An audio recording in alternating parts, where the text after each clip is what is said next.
Allah, mengikuti sunnahnya, mengikuti ajarannya, mengikuti syariatnya baginda Nabi Muhammad. Bagaimana seorang istri yang ngaku cinta dengan Nabi tapi gak ikuti akhlak Nabi Muhammad kepada suaminya? Bagaimana seorang suami yang mengaku cinta kepada Nabi tapi gak tahu bagaimana akhlak Nabi kepada istrinya? Ketahuilah, Rasulullah sallallahu alaihi wasallam manusia yang paling sempurna akhlaknya, yang paling baik kepada keluarganya. Rasulullah pernah bilang di dalam hadisnya, khairukum li ahlihi wa ana khairukum li ahli. Manusia yang paling baik di antara kalian adalah yang paling baik kepada istrinya. Siapa yang baik kepada istrinya, dia baik di mata Allah. Siapa baik kepada istrinya, dia baik di mata Rasulullah sallallahu alaihi. Jangan menjadi suami yang baik di luar, tapi jadilah suami yang baik di dalam ruh. Jangan jadi suami yang lemah lembut di luar, garang, di dalam rumah dia sangar, beringas. Di dalam rumah menyatakan, saya pimpinan rumah tangga, ar-rijalu qawwamuna 'alan nisa. Istrinya galak, suaminya galak. Ini tidak mencerminkan akhlak Nabi Muhammad sallallahu alaihi wasallam. Ketika Siti Aisyah ditanya oleh sahabat-sahabatnya, kaifa kana Rasulullah fil manzil? Bagaimana Rasulullah kalau pulang ke rumah? Sahabat Nabi kalau lihat Nabi di luar bawaannya berwibawa, takut. Banyak di antara sahabat Nabi la yastati'una an-nadhar ilaih, gak bisa melihat wajahnya Rasulullah. Ibu-ibu, bu, Nabi Muhammad ganteng gak? Bercahaya gak? Wajahnya bercahaya gak? Putih gak? Enak gak dilihat? Kata siapa? Emang pernah lihat? Itu sahabat banyak yang gak sanggup melihat wajah Rasulullah. As-sahabi Amr bin As, beliau menyatakan, setelah saya masuk Islam tidak pernah saya melihat wajah Rasulullah, hayaan minhu, saking malunya kepada Rasulullah. Sehingga disebutkan yang paling banyak menceritakan tentang wajahnya Nabi itu ada 3 orang. Yang paling banyak menceritakan tentang wajahnya Nabi, satu, Sayyidina Ali bin Abi Thalib. Sayyidina Ali bin Abi Thalib radhiyallahu. Yang kedua, yang paling banyak menceritakan tentang wajah Nabi adalah Anas bin Malik. Yang ketiga, yang paling banyak menceritakan tentang wajah Nabi, Hindun bint Abi Halah. Kenapa? Saya jelaskan. Yang pertama Sayyidina Ali yang menceritakan wajah Nabi, karena Sayyidina Ali adalah keluarganya Rasulullah, sepupunya Rasulullah. Yang kedua Anas bin Malik, karena beliau pembantu Rasulullah, hidup di rumahnya Rasulullah. Yang ketiga Hindun, ini anaknya daripada Siti Khadijah, dari suami sebelum Rasulullah. Ternyata yang bisa melihat wajah Nabi dengan pandangan yang lama, yang memperhatikan wajah Nabi bukan semua sahabat, tetapi orang-orang dekatnya Nabi Muhammad sallallahu alaihi wasallam. Yang pertama Ali bin Abi Thalib, yang kedua Anas bin Malik, yang ketiga Hindun binti Abi Ha. Saya ulangi, yang pertama siapa? Ali bin Abi, yang kedua Anas bin, yang ketiga Hindun binti Abi Ha. Tadi kata Pak Ustaznya ada kuis nanti ya. Kuis itu maksudnya ditanya materi ceramahnya tadi ya. Siapa yang bisa jawab dapat voucher. Voucher atau tanya? Bukan, voucher aja. Voucher udah dibagikan berarti? Belum. Oh, insya Allah ya, kalau bisa jawab nanti pertanyaannya dapat voucher, itu yang dapat umroh nanti. Amin. Amin ya Rabbal. Amin ya Rabbal. Tadi siapa yang sering menceritakan tentang wajah Nabi? Yang pertama Ali bin Abi Thalib, yang kedua Anas bin Malik, yang ketiga Hindun binti Abi Ha. Inilah orang-orang dekat Nabi Muhammad. Karena sahabat lain gak kuat melihat wajah Rasulullah, berwibawa. Man ra'ahu badihatan haba. Siapa yang melihat Nabi pertama kali langsung ketakutan, gemetar. Kenapa? Saking besar wibawahnya Rasulullah Sallallahu Alaihi Wasallam. Akan tetapi kalau Nabi berada di dalam rumah, maka Siti Aisyah menyatakan, karena Rasulullah Sallallahu Alaihi Wasallam yaknisu baitahu wa yakhitu thawbahu wa yakhsifu na'lahu Sallallahu Alaihi Wasallam. Nabi Muhammad itu kalau di rumah orangnya ramah, lemah lembut, selalu membantu istrinya. Apa yang dilakukan Nabi di rumah? Nabi suka bantuin nyapu rumah. Kadang-kadang kalau kotor piring, Nabi nyuci piring. Kadang-kadang kalau sendalnya putus, Nabi jahit sendiri sendalnya. Bajunya sobek, Nabi jahit sendiri bajunya. Tidak memberatkan istrinya. Bahkan pekerjaan rumah tangga dilakukan oleh Nabi Muhammad. Allahumma salli wa sallim wa barik. Saya tanya ibu, bu, kalau di rumah suaminya suka nyapu nggak? Suka bantuin nyapu nggak? Suka bantuin nyuci piring nggak? Suka bantuin ngepel nggak? Saya tanya, ibu, suami ibu laki-laki atau bukan? Laki-laki apa bencong? Laki-laki yang paling sempurna adalah Rasulullah, Imamur Rijal, laki-laki paling jantan. Maaf, mohon maaf, dalam riwayat saya baca, Nabi itu kekuatannya 30 laki-laki. Satu malam Nabi itu bisa menggauli istrinya 9 orang tanpa jeda. Kalau aki-aki kita kan, jangankan 9 orang, satu istri aja udah kewalahan, betul? Betul? Manusia yang paling jantan, yang paling perkasa Rasulullah, kekuatannya 30 laki-laki. Kalau kita mah gak kuat, Pak. Kita mah lemah. Seminggu sekali. Kalau pengantin baru biasanya seminggu 7 kali. Itu pengantin baru. Kadang-kadang kalau baru nikah bener, biasa sehari 3 kali, ya kan? Mandi terus kayak ikan mujair, betul? Betul? Adakah pengantin baru di sini? Ada? Alhamdulillah. Masuk 1 tahun, 2 tahun, seminggu 3 kali, betul? Usia mulai 40 tahun, seminggu 2 kali, betul? Usia 50 tahun, seminggu 1 kali. Usia 60-70 tahun, seminggu gak tahu lagi, wallahu gak kuat. Rasulullah manusia laki-laki paling jantan, Imamur Rijal, tetapi gak malu nyapu rumah, gak malu cuci piring, gak malu ngepel, gak malu membantu rumah tangganya. Siapapun yang merasa laki-laki jantan tetapi tidak membantu istrinya, berarti dia Terus gitu ibu-ibu, terus gitu. Karena saya katakan di dalam ilmu fikih, membantu rumah tangga, cuci piring, cuci baju, bersih-bersih rumah, itu bukan pekerjaan istri, bu, bukan. Selama ini ibu itu dibodohin sama suaminya.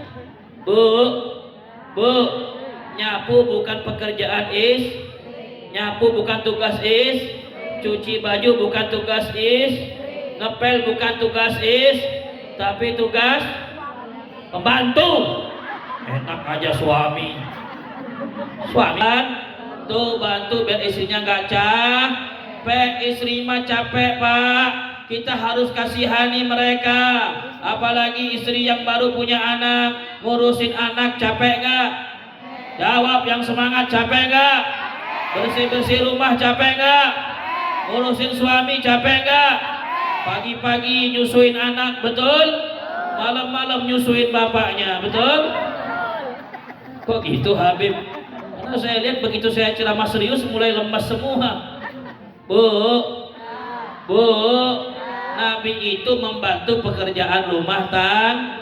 Maka bapak jangan ya seenaknya nyuruh bininya cuci piring, ya cuci baju, bantuin, Pak. Ya Rasulullah membantuin manusia yang paling mulia, yang pernah naik ke atas langit Allah, manusia yang pernah melihat Allah, gak malu nyapu rumah, gak malu. Saya tanya ibu, suami ibu hebat atau Nabi Muhammad yang hebat? Lebih hebat Nabi Muhammad atau suaminya? Tapi suaminya suka nyapu-nyapu rumah gak? Suka bersih-bersih gak? Astagfirullah. Innalillahi wa inna ilaihi. Namun ketahuilah seorang perempuan, ibu-ibu, dengar ibu-ibu, ibu-ibu sesungguhnya surga ibu tergantung ridho suami. Kalau suami gak ridho, ibu gak akan masuk surga. Bu, jangan bangga kalau suami takut sama ibu, jangan. Kalau suami takut sama istrinya, jangan ibu merasa bangga, jangan merasa hebat, sebaliknya merasa khawatir.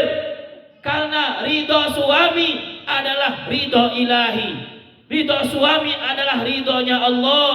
Siapa orang perempuan yang meninggal dunia dalam keadaan suaminya ridho, suaminya bilang, aku sudah ridho sama dia, aku sudah ikhlas sama dia, aku sudah jatuh cinta, senang. Siapa orang yang meninggal dunia, seorang perempuan, suaminya ridho, masuk surga dari pintu 8 surga, bebas dari mana saja.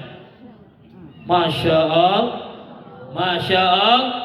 Kadang-kadang perempuan juga berlebihan, ya, suaminya selalu dimarahin, suaminya selalu dicerewetin. Bu, ibu,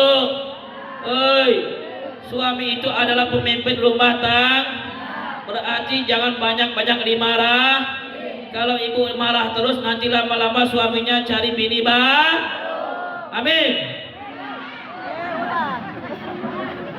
Kalau suami pulang rumah pertama disambut dengan senyuman, jangan banyak pertanyaan. Lama-lama suami jadi datang ke rumah, istrinya cemberut, begitu buka pintu keluar, pusing, keluar aja. Ketemu tetangga sebelah, istrinya orang, ternyata istrinya orang lebih ramah, senyum bini orang sama dia.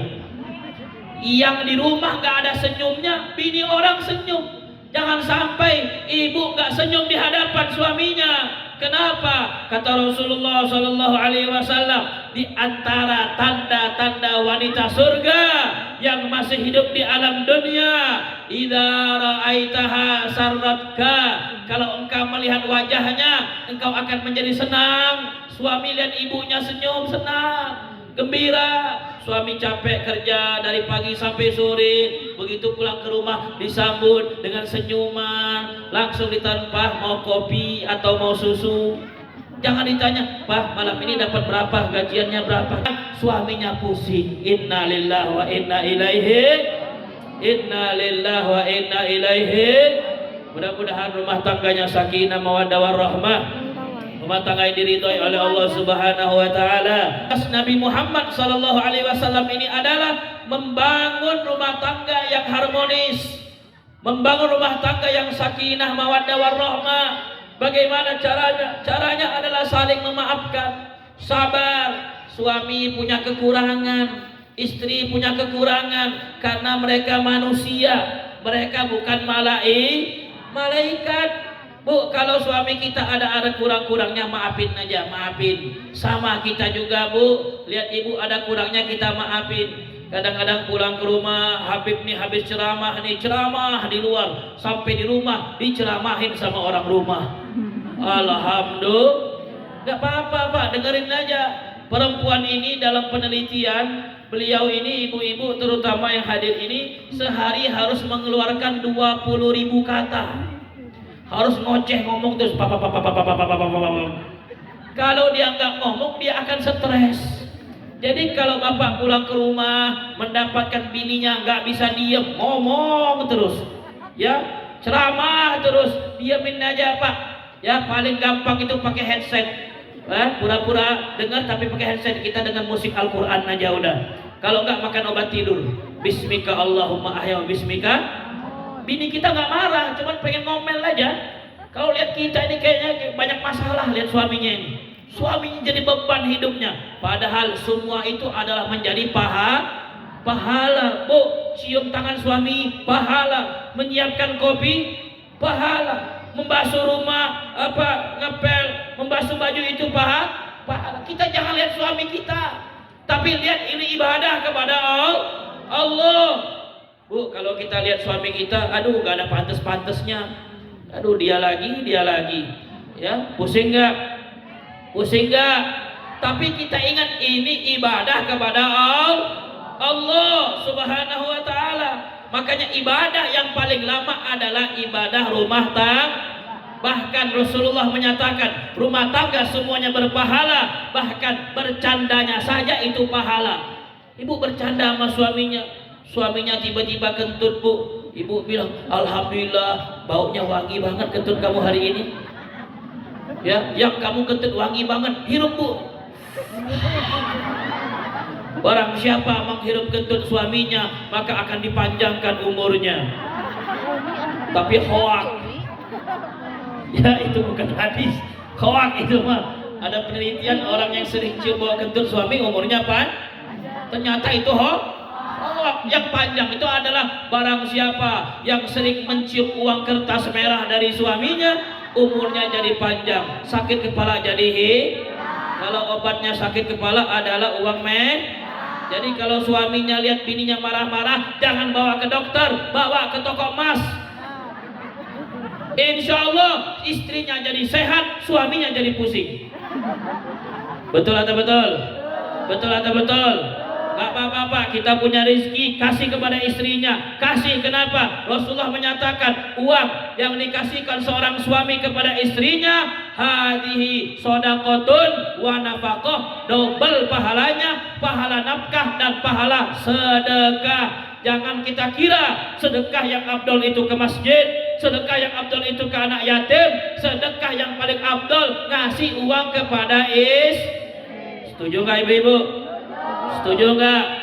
Jadi kalau suaminya pengen dapat pahala sedekah besar, banyak-banyak ngasih uang kepada tapi jangan dipegang semua sama istri, jangan. Suami kerja tiap hari, uangnya dipegang sama bini semua, dijatah per hari. Suami itu bukan jadi pelayan babu, jangan. Kasih dia keluasan. Yang ini kamu dapat gaji 5 juta ya, nih kamu pegang 2 juta, 3 juta mama pegang buat uang dapur. Begitu yang cakep, betul? Betul? Insya Allah suami aman bu, kasih uang bebasin ke bapak. Nanti dia pengen ngopi, dia pengen beli rokok, insya Allah dia nggak nakal. Malah kalau sebaliknya, uang kamu uang saya, uang aku, betul? Uang suami uang istri uang gak ada. Itu bukan istri solehah, itu namanya solehon. Yang benar itu uang istri benar, uang suami. Tapi di dalam uang suami ada hak istri. Jadi istri kalau ngambil diem boleh nggak? Nggak boleh. Harus ngomong. Kenapa? Itu adalah hak nafkah. Ya tapi jangan takut pak, kalau kita uang lebih kasih sama bini kita, kasih aja. Ini ada rezeki lebih yang buat kamu, terserah mau beli apa, mau nabung. Kenapa? Orang yang berbaik hati kepada istrinya, suka melebihkan uang jajannya, Allah akan luaskan rezekinya. Amin. Ya, kadang-kadang bu ya kita ini mah gampang bu, kalau suami baik insya Allah istri juga ikut baik. Kalau suami suka ngasih duit insya Allah istri menjadi baik. Itu aja istri zaman sekarang pak, kuncinya satu aja, dia nggak masalah suaminya jelek, yang penting suka bagi duit. Nggak masalah suaminya hitam, yang penting suka memberi duit. Nggak masalah suami nggak pulang-pulang, yang penting ninggalin. Astagfirullah. Karena suami nggak penting bu, yang paling penting adalah gitu. Inilah ciri-ciri istri solehon. Na'udzubillahi min. Jadi jangan dikekang suaminya, taat. Suami adalah kepala rumah tangganya. Ibu mah gampang hidup di dunia. Rasulullah sudah jamin seorang perempuan dia wajib sholatnya saja kerjakan, puasa wajib dia kerjakan, menjaga kehormatannya, taat sama suaminya, masuk dari surga manapun bebas, 8 pintu surga. Alhamdulillah. Yang penting satu, kuncinya taat kepada suami. Jangan dibalik, suami yang taat kepada istri itu mah kebalik. Yang benar adalah istri taat kepada suami, bukan suami yang taat kepada istri. siapa orang perempuan yang sholat 5 waktunya, man shalla khamsaha wa shamat syahraha wa hafizat farjaha wa ata'at zawjaha qila laha udkhuli min ayyi abwabil jannah thamaniyata syi'ti. Kata Rasulullah, siapa orang yang puasa wajib, yang sholat wajib dilakukan, kemudian taat kepada suaminya, menjaga kehormatannya, masuk surga dari mana saja, bebas dihalalkan oleh Allah. Mudah-mudahan semuanya menjadi ahli surga, amin. Insya Allah istri di sini menjadi istri yang solehah, bukan istri yang solehot. Insya Allah menjadi istri yang taat kepada suaminya, yang tidak suka marah-marah, yang tidak suka ngomel-ngomel, yang gak suka maling uang suaminya diam-diam.